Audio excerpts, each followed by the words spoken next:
ہمارے شہر میں ایک خاندان ہے، امام ربانی مجدد الفانی رحمۃ اللہ علیہ کے خاندان میں سے۔ ایک مرتبہ یہ عاجز ان کی زیارت کے لیے ان کے گھر گیا تو ان کا مکان ایسی جگہ ہے کہ جہاں نئی کالونی بن رہی تھی تو ابھی مسجد تعمیر نہیں ہوئی تھی، دور تھی۔ تھوڑی دیر بیٹھے، بات چیت ہوئی، مغرب کا وقت ہو گیا تو اس عاجز نے پوچھا کہ جی مسجد ان کا بھی قریب تو نہیں ہے، دور ہے، تو ہم ادھر ہی نماز پڑھ لیتے ہیں، ہم اپنے گھر کے قریب مسجد کے بارے میں کچھ قدم اٹھا رہے ہیں، بس دعا کریں اللہ تعالیٰ بنوا دے۔ ہم نے کہا ٹھیک ہے یہیں پڑھتے ہیں۔ اب انہوں نے چادر بچھائی، ہم نماز پڑھنے کے لیے کھڑے ہو گئے۔ ان کے بچے ان کے قریب والوں کے کچھ 10-15 تھے، وہ ان کے گراؤنڈ کے اندر فٹ بال کھیل رہے تھے۔ تو جب کھڑے ہو گئے تو انہوں نے بچوں کو آواز دی کہ بچوں نماز کے لیے آؤ۔ بچوں نے وہیں فٹ بال چھوڑا اور بھاگے بھاگے آئے۔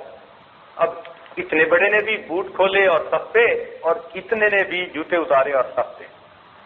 مجھے حیرانی ہوئی، میں نے ان کی طرف دیکھا، میں نے کہا انہوں نے وضو نہیں کرنا؟ بھائی فٹ بال کھیل رہے تھے، کسی کو پسینہ آیا ہوا، کسی کو بڑے نے بھی آ کے جوتے اتارے صفے اور اتنے نے بھی جوتے اتارے اور صفے۔ تو وہ کہنے لگے جی سب کا وضو ہے۔ نماز پڑھی لیکن نماز کے بعد ذہن میں بات رہی، وہ پہچان گئے۔ تو نماز کے بعد پھر مجھے کہنے لگے جی آپ کے ذہن میں بھی بات ہوگی کہ بھائی بچوں نے وضو نہیں کیا، شاید آج نماز کے لیے انہوں نے اہتمام سے پہلے سے وضو کیا ہوا تھا۔ بات یہ ہے ہمارے امام ربانی مجدد الثانی رحمۃ اللہ علیہ کے خاندان میں یہ بات چلی آ رہی ہے کہ ہم نے اپنی زندگی باوضو گزارنی ہے۔ ہمارے گھر کے 5 سال سے بڑی عمر کے کسی بھی بڑے مرد، عورت، بچے، بچی کو آپ دیکھیں گے ہمیشہ باوضو پائیں گے۔ آج کے دور میں بھی ایسے لوگ موجود ہیں، آج کے دور میں بھی زندہ ہیں۔ وہ کہتے ہیں ہمارے خاندان میں یہ چیز آ رہی ہے، شروع سے بچے کو تعلیم دی جاتی ہے کہ بچہ تم نے باوضو زندگی گزارنی ہے۔ بس وضو ٹوٹا دوبارہ وضو کر لیا، وضو ٹوٹا دوبارہ وضو کر لیا۔ اور نبی علیہ السلام کی سنت مبارکہ بھی یہی ہے۔ حدیث پاک میں آتے ہیں نبی علیہ السلام نے قضائے حاجت سے فراغت حاصل فرمائی اور اسی وقت مٹی کے ساتھ تیمم فرما لیا جبکہ آپ دریا کے کنارے پر تھے۔ صحابی نے عرض کیا اللہ کے نبی یہ سامنے تو پانی ہے، وضو کر لیتے۔ فرمایا مجھے کیا معلوم یہاں سے وہاں پہنچتے ہوئے مہلت بھی ملے گی کہ نہیں ملے گی۔ تو وضو تیمم اس لیے کر لیا کہ وہ وضو کا قائم مقام۔ تو معلوم یہ ہوتا ہے کہ نبی علیہ السلام بھی کی سنت مبارکہ یہی کہ آپ کی باوضو ہی زندگی گزاری آپ۔ اس لیے سالک کو چاہیے کہ وہ باوضو زندگی گزارنے کی نیت کرے، ارادہ کرے، اس سے شیطانی وساوس کم ہو جائیں گے، گناہ کم ہو جائیں گے، وضو کی برکت اپنی ہوتی ہے۔ تو باوضو زندگی گزارنے کی کوشش کرنی چاہیے۔ حدیث پاک میں آتے ہیں تم جیسے زندگی کا گزارو گے تمہیں ویسے موت آئے گی، کما تعیشون تموتون۔ تو جب حدیث پاک میں آیا کہ تم جیسے زندگی گزارو گے ویسے موت آئے گی، تو معلوم ہوا کہ جو انسان باوضو زندگی گزارے گا اس آدمی کو باوضو موت آئے گی۔ تو باوضو موت آ گئی، اللہ تعالیٰ اپنی رحمت سے آسانیاں فرما دیں۔ تو اس لیے وضو کی خوب پابندی کریں، جتنی اپنی طرف سے کر سکتے ہیں، گھبرایا نہ کریں۔ الحمدللہ ہم نے اپنے رشتہ داروں میں ایسی جوان بچیوں کو دیکھا کہ جو اپنے بچوں کو بے وضو دودھ نہیں پلاتی۔ اور یہ بات کہنی آسان ہے، کرنی اتنی مشکل ہے۔ یہ ہم سے پوچھو نا کہ گھر کی عورتوں کو پھر کیا کیا جتن کاٹنے پڑے، حیران ہوتے ہیں۔ یعنی ماں بیٹے کے ساتھ سوئی پڑی ہے اور بیٹا رویا تو ماں نے اسے اپنا دودھ دیا، لیکن دودھ دینے سے پہلے وضو کرنا ہے۔ سردی کے موسم میں لحاف میں سے، گرم کمرے میں سے نکل کے جاؤ وضو کرو، وضو کر کے آؤ، بچے کو دودھ پلا کے 15 منٹ لیٹو، 15 منٹ کے بعد بچہ پھر روتا ہے کہ مجھے پھر دودھ چاہیے، اب پھر وضو کرنے کے لیے جاؤ چونکہ آگ لگ گئی تھی۔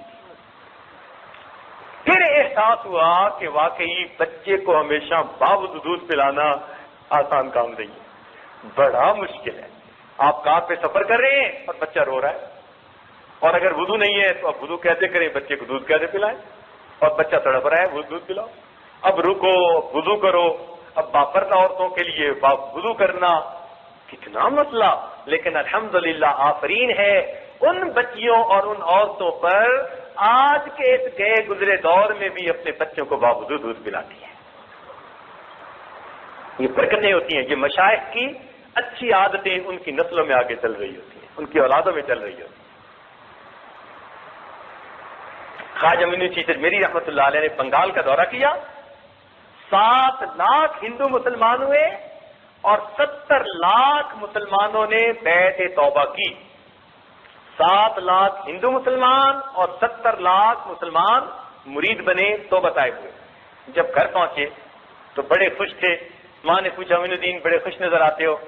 اماں مجھے اللہ نے یہ سعادت بخشی, اتنے لوگوں نے اسلام قبول کیا, مجھے ذریعہ کے طور پہ اللہ نے قبول کر لیا. ماں نے کہا بیٹا یہ تیرا کمال نہیں, یہ میرا کمال ہے. یہ تیرا کمال نہیں, یہ میرا کمال ہے. کہ اماں آپ کا کمال کیسے؟ لاڈ میں پوچھا آپ کا کمال کیسے؟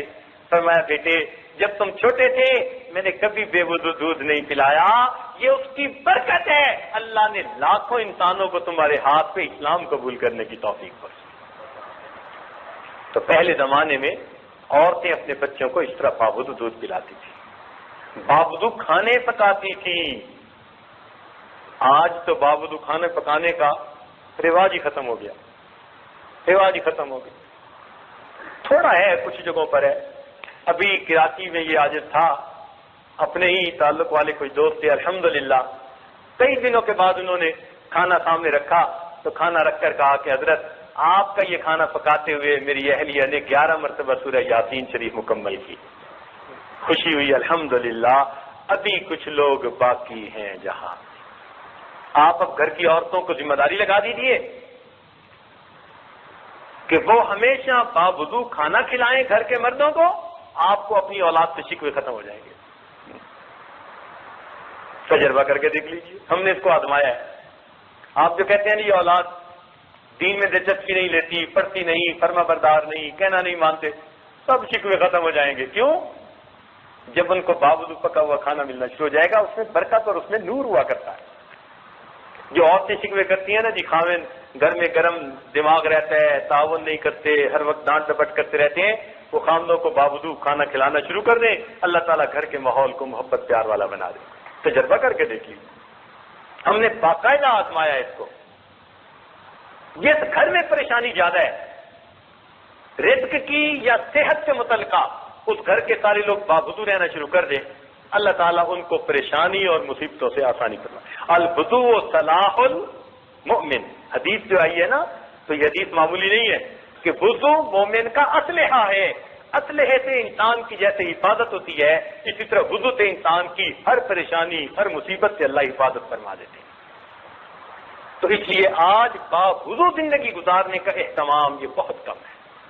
پہلے زمانے میں خانقاہوں میں تو اس کا بہت اہتمام سمجھایا جاتا تھا, باقاعدہ اس کی تعلیم دی جاتی تھی اور ہر بندہ ہر وقت باوضو رہتا تھا.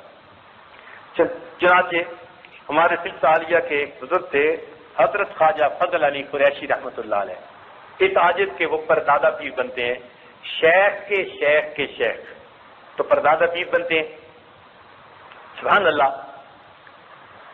ان کی اپنی زمین تھی اور وہ زمین میں خود اپنی کاشت کرتے تھے,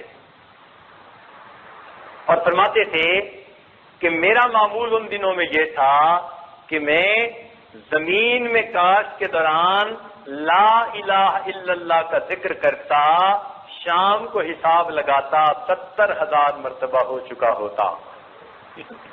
ایک دن میں 70,000 مرتبہ کلمے کا ذکر کرنا, سبحان اللہ. تب تو زندگی میں نور آتا تھا نا. تو ان کی عادت تھی, ان کی خانقاہ میں کئی مرتبہ بچھانے کے لیے دسترخوان بھی نہیں ہوتا تھا.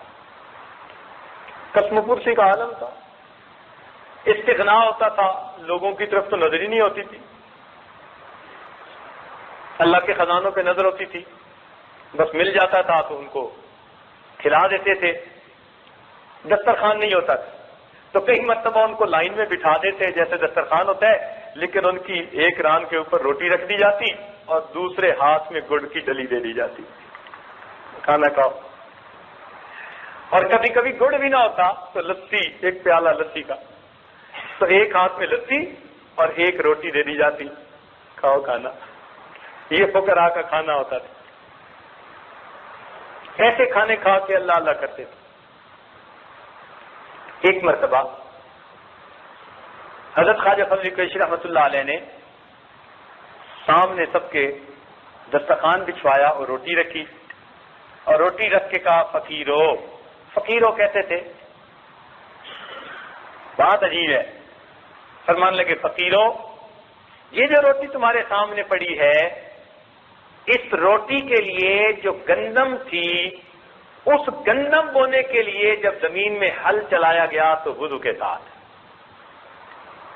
جب اس زمین کو پانی دیا گیا تو وضو کے ساتھ، جب گندم کے دانے زمین میں ڈالے گئے تو وضو کے ساتھ، پھر بعد میں اس کی حفاظت کی گئی تو وضو کے ساتھ، پھر گندم کو کاٹا گیا تو وضو کے ساتھ، پھر اس کے دانوں کو بھوسے سے جدا کیا گیا تو وضو کے ساتھ، پھر گندم کو آٹے میں پیسا گیا تو وضو کے ساتھ، پھر آٹے کو گھر کے اندر گوندا گیا تو وضو کے ساتھ، اور پھر اس کی روٹی پکائی گئی تو وضو کے ساتھ۔ فقیرو، وہ روٹی آپ کے سامنے لا کر پہنچائی گئی وضو کے ساتھ، کاش کہ آپ لوگ بھی اسے وضو کے ساتھ کھا لیتے۔ یہ تعلیم دیتے تھے ہمارے مشائخ، کاش کہ آپ لوگ بھی اسے وضو کے ساتھ کھا لیتے۔ اللہ اکبر۔ نزہۃ المجالس میں ایک واقعہ پڑھا کہ ایک عیسائی عورت تھی، اس کا بچہ تھا،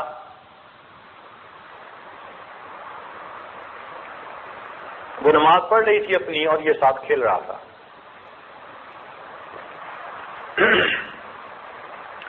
کوئی دشمن تھا، اس نے جب دیکھا کہ عورت تو نماز پڑھ رہی ہے اور اس کا بچہ ساتھ کھیل رہا ہے اور تنور جل رہا تھا، اس نے عداوت کے مارے اس کے بچے کو اٹھا کے تنور میں پھینک دیا۔ یہ دشمنی بہت بری ہوتی ہے، بہت بندے کو اندھا کر دیتی ہے، آنکھوں پہ پٹی بن جاتی ہے، حیوان ہو جاتے ہیں انسان۔ اس عورت نے اطمینان سے نماز پڑھی، نماز پڑھ کے جب تنور کے پاس آئی تو بچہ کھیل رہا تھا، بچے کو اس نے نکال لیا۔ اب لوگوں میں یہ بات بڑی مشہور ہو گئی، کچھ لوگ اس کے پاس آئے، کہنے لگے کہ تجھے یہ مرتبہ کیسے ملا، تجھے یہ مرتبہ کیسے ملا؟ تو اس عورت نے کہا کہ میرے اندر 4 باتیں ہیں، ایک تو میں پوری زندگی باوضو گزارتی ہوں، ہر وقت باوضو رہتی ہوں، دوسرا جب بھی وضو کرتی ہوں تو ہمیشہ تحیۃ الوضو ضرور پڑھتی ہوں، یعنی 2 رکعت نفل پڑھتی ہوں، اور تیسری یہ کہ جس کسی بندے کا کام میں کر سکتی ہوں، مشقت بھی اٹھا لیتی ہوں، مگر اس کا کام ضرور کر دیتی ہوں، اور چوتھا یہ کہ کوئی بندہ اگر مجھے ایذا پہنچائے تو میں اس پہ صبر کرتی ہوں، شکوے نہیں کرتی۔ اللہ تعالیٰ نے ان 4 باتوں کی وجہ سے مجھے اپنی حفاظت عطا فرما دی ہے۔ ہر وقت باوضو رہنا، وضو کرنا تو اس کے بعد 2 رکعت تحیۃ الوضو پڑھنا، اور جو بھی کسی کے کام آپ آ سکتے ہیں ضرور اس کے کام آئیں، اور اگر کوئی آپ کو ایذا پہنچائے تو اس کا شکوہ نہ کریں، صبر کریں۔ اللہ تعالیٰ نے 4 باتوں کی وجہ سے اس عورت کو یہ حفاظت عطا فرمائی۔ چنانچہ ملا جیوا رحمۃ اللہ علیہ کا واقعہ ہے، حضرت خواجہ باقی بلّہ رحمۃ اللہ علیہ کے مزار کے بالکل قریب ہی لیٹے ہوئے ہیں دہلی میں۔ یہ بادشاہ وقت کے بیٹے کے استاد تھے، بہت سارے ان کے شاگرد تھے۔ اب جب ایسا کوئی عالم ہو نا کہ جس کے معتقد بہت بڑھ جائیں، تو جو ادھر بیٹھے ہوتے ہیں نا کرسیوں پہ، ان کے دل کو کچھ ہونا شروع ہو جاتا ہے کہ ان کی فالوئنگ بڑھتی جا رہی ہے، ایسا نہ ہو کوئی بات کر دیں اور بس ہمارے ہاتھ سے یہ چلی جائے۔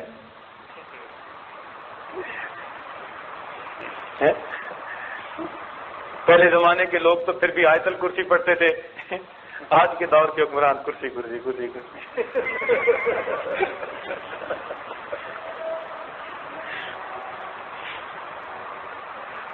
تو ان کو بھی کچھ ہوا، انہوں نے کہا اچھا، چنانچہ ایک سپاہی کو بھیجا، جاؤ ملا جیواں کو میرے پاس پیش کرو۔ اب وہ سپاہی جب آیا تو اس نے کیا دیکھا کہ ملا جیواں رحمۃ اللہ حدیث کا درس دے رہے تھے، اور آداب حدیث میں سے یہ ہے کہ جب حدیث کا درس دے رہے ہوں تو جب تک آپ بات مکمل نہیں کر لیتے ادھر ادھر آپ متوجہ نہ ہو، یہ آداب حدیث میں سے ہے۔ چنانچہ وہ آ کے کھڑا رہا، ملا جیواں درس دیتے رہے، مکمل ہوگا تو پھر بات کروں۔ اب وہ تو بڑے شان سے آیا تھا کہ میں بادشاہ کا بھیجا ہوا ہوں، تو مجھے تو دیکھتے ہی ملا جیواں اٹھ کے آئیں گے، فرشی سلام کریں گے۔ اس نے دیکھا کہ وہ تو اپنے بات میں لگے ہوئے ہیں اور لوگوں کا ایک مجمع ہے جو بیٹھا ہوا ہے، اس کو تو بڑا غصہ آیا، اس نے کہا اچھا میں پتہ کرواتا ہوں۔ وہ گیا جناب بادشاہ کو، اس نے جا کے لگی لپٹی، یعنی لپیٹ کے کچھ اور باتیں کر دی۔ وہ تو بندے کو بندہ نہیں سمجھتے، سنتے نہیں کسی کی، میں کھڑا رہا، پرواہ نہیں کی۔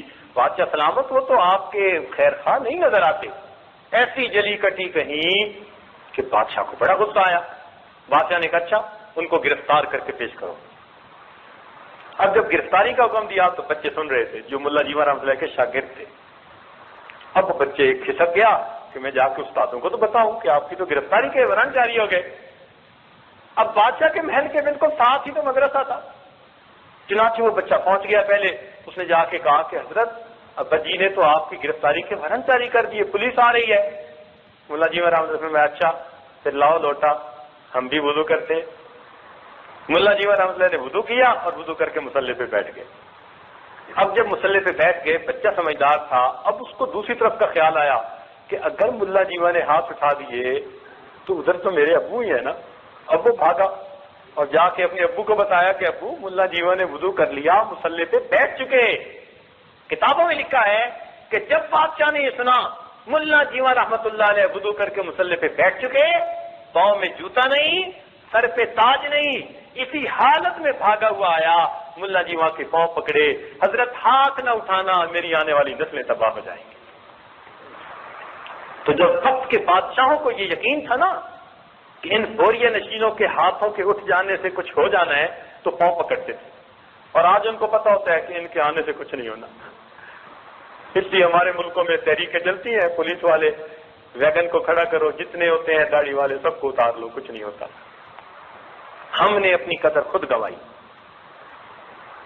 اگر ہم نے اللہ سے وہ تعلق جوڑا ہوتا جو اللہ کے اولیاء کا ہے، ممکن نہیں تھی کہ کوئی آدمی کسی کو کم نظر سے دیکھ سکتا۔